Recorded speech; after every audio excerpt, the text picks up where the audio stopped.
So the next step of our magpie is to glue him down on the sheet of paper that we're going to be using for our art project. So, putting some glue on my brown paper. And I'm going to pop him down on the paper so I have enough room to draw some legs, a nice pointy beak, and a branch.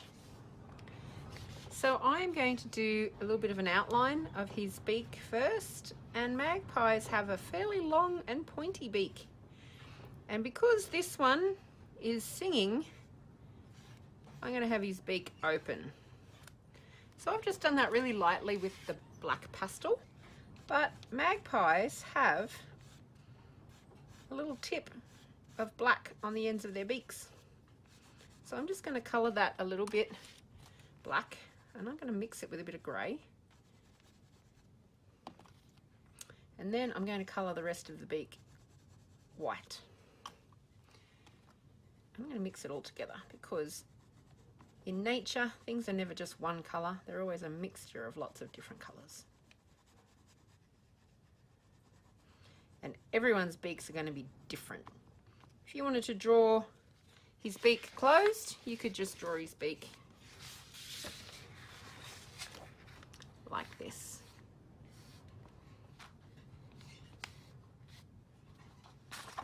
So it's up to you how you do his beak.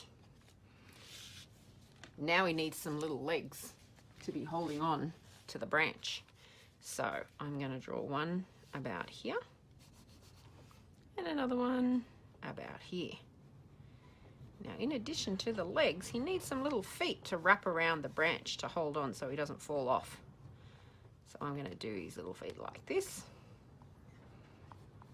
And then, using my black pastel, I'm going to make those legs a little bit darker.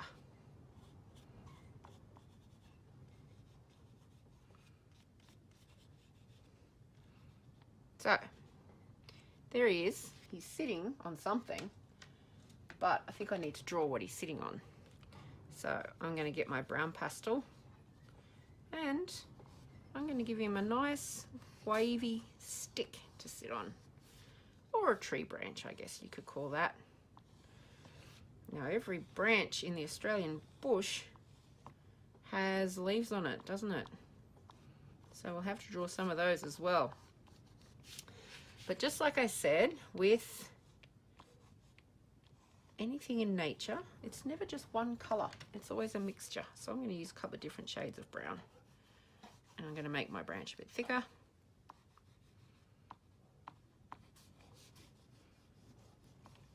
And I've used a bit of a mixture there of a couple of different shades of brown.